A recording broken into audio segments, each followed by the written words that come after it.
always, learning the binder souls to get because you got to hear some redemption. And what do you call an alligator investigated? Let's get the Rebbe some nachas. And further is malchus. Alright, chapter 10 of the laws of oaths. Halacha Aleph. If one of the witnesses isn't fit to testify for whatever reason, even if it's a rabbinic reason, whatever the reason is, or the way they heard it isn't fit testimony, and they take one of these false oaths, they're not obligated because their testimony wouldn't have been worth anything. Right, since the Rambam did take the time to specify so many different ways a person would be unfit to testify, I suppose I should say them. I thought it was a general idea, but they could be just unfit to testify. They could be a relative. They could have heard the testimony in an inappropriate way. It could be the king.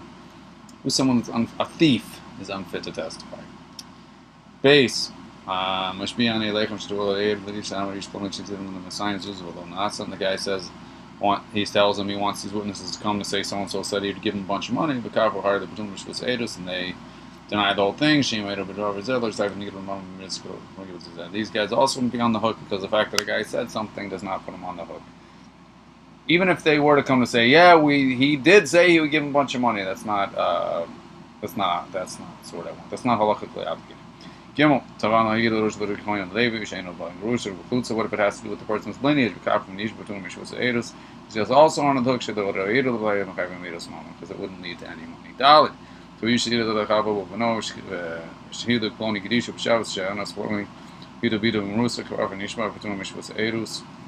how about a bunch of cases that have both capital punishment and money mixed in? God forbid. These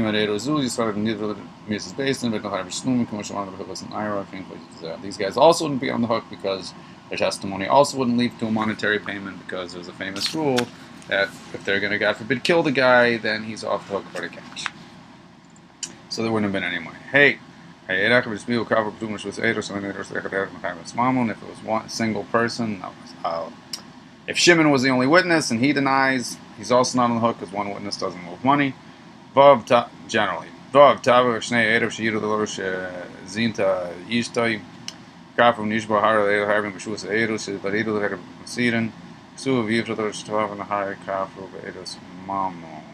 asked Reuben and Levi to testify that his wife committed adultery, God forbid. So you might think that's a capital case, which it is.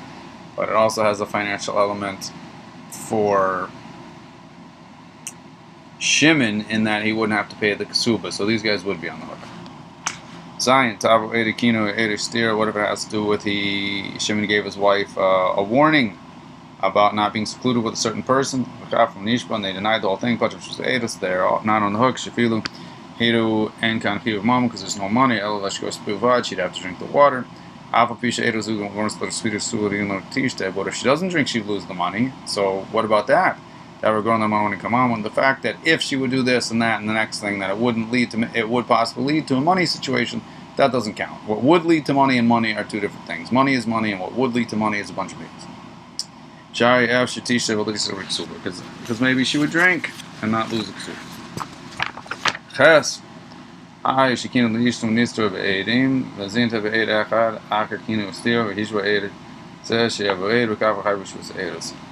He warned her, and she excluded herself, and there's a witness that she even acted inappropriately, and then this witness came and denied the whole thing. He would have to pay because this is a unique situation where a single witness can get things done because there's so much circumstantial evidence, and the ksuba is at stake, and that's cash. Like I just said, test. In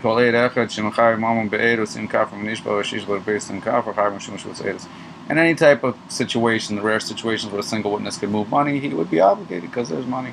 You had cases. Oh, here's some cases, or here's a case at least. You had cases in Hanipa, shooting al shvul she'ena must be noticed. And what if there's people who, in the past, because of their past, they're suspect of taking false oaths? We won't give them an oath. And he has a witness that so-and-so owes him some money, he would have to pay. Because in this case, a single witness, what does a single witness normally do? He forces a person to take an oath. But this guy can't take an oath, so he has to pay up. So there would be money. So to anything similar. But Mrs. Bala, Leah comes and says that she wants a witness to tell some witness to say that Shimon died. This would he would be on the hook if the witness doesn't come, because that's the ksuba money right there. So there's ksuba action.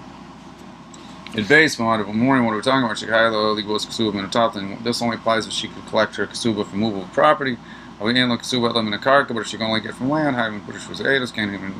then it wouldn't count, because of land, for whatever reason, is an exclusion over here. It has to be a testimony, has to do with movable property. Money has to be do with things that have value, that are movable, and that their body has value. The body having value excludes the contracts, and movable excludes land, and also slaves, because Torah equates slaves with land, which is a very interesting idea.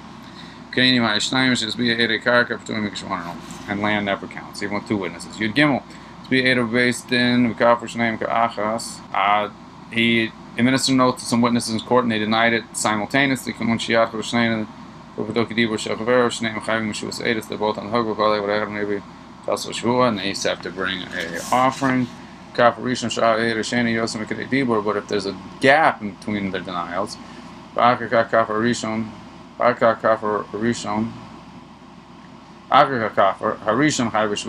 only the first guy's in like Shani put him the second guy not. Because by the time the second guy would have spoken up, the first guy's already out and his testimony wouldn't have done anything, so he's not on the hook. By the time the first guy backed out, still the second guy with him, so his testimony would have been meaningful. If one admits and one denies, the one who denies is obviously on the hook, whether he was first or second, because the other guy is still there.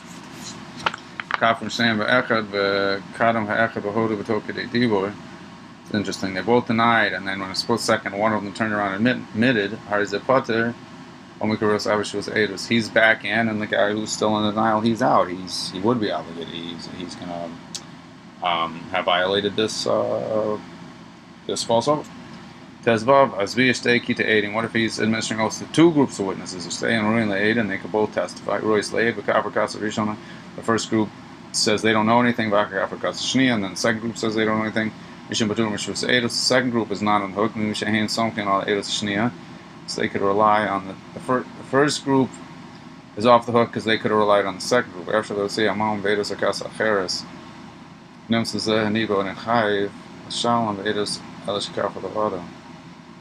so it wasn't their bowing out that lost this guy the money. They still were fit group, and they could have got the money moved. It really seems like, according to the rules, that they should also be on the hook. I don't understand why they get to rely on the testimony of the second group. Alright, interesting. If the second group's unfit to testify,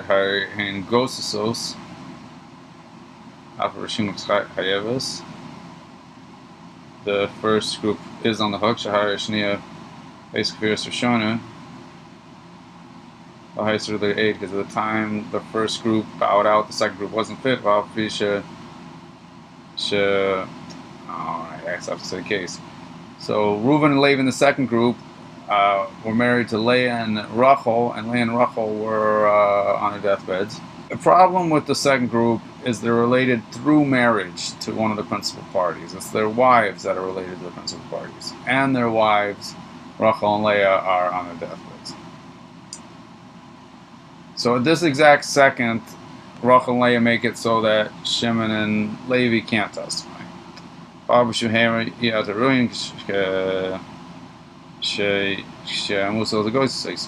Even though that they will be fit very soon once the wives die, it doesn't matter. At the time, they weren't fit. So that puts the first group back on the hook. In Kafir Shnia Akrish Mason saying Hamish was Adus. And if the second group then later denies after their wives die, then they're also on the hook. Tazain Atabayas Adam Lahid Lo, he demands a witness of Kafir as being and they deny it a bunch of times. They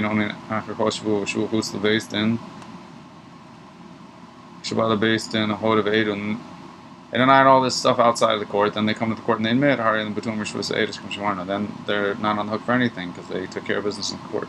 As long as they behave appropriately in the court, apparently what they said outside of court isn't the end of the world. While the basin, for some kind of the basin, but if they come to court and they stay adamant, then they're obligated for each one of those denials they made outside the court. It's Zion, morning, when does it apply? Shan Amen, Amen, provided they said Amen, but they didn't say Amen. Now the Kafar calls Shabbos Shui, didn't they denied every single one? However, it's the issue was paying with law no Amen, since they didn't initiate the oath and they didn't say Amen, and they turn they're off the hook. I should be in Basin, Kafar go over Basin, if they didn't initiate the oath and it happened outside of court, they have a lot more leeway, and they didn't answer Amen. But if it had happened in the court, it'd be another story. Hilchos is being based on Kafar. What if it all went down and based on Mechazar is being Aruch HaMishpa'amim, and then it went down in court, and then he gave them four more cracks at it. I don't know if this is in court or out of court. And they stayed in their denial. Ben Hutza based and Ben Vifnei based. It doesn't matter where the second 4 or 5 happened.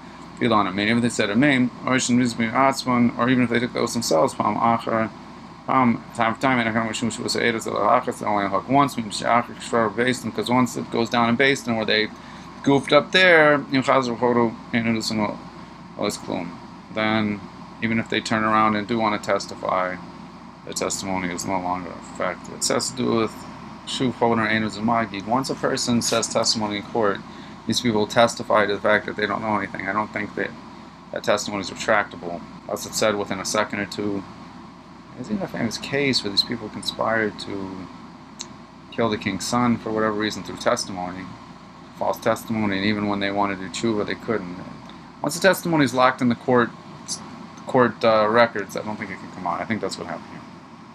So since they said in court that they didn't know anything, the fact that 4 or 5 times later they repeated they didn't know anything, and it doesn't matter because those are all meaningless statements, because even if they were to come to court after the first time, their statements wouldn't be there. The test nims islamet shkol shvus shnis ba'ach kafar shebastin hein al kavir se'eder shenem l'chavis mamun shehem betun l'lechem shvus se'eder shehem shvus bitoy sharna, but they would still be obligated for taking false oaths for all those times. All right,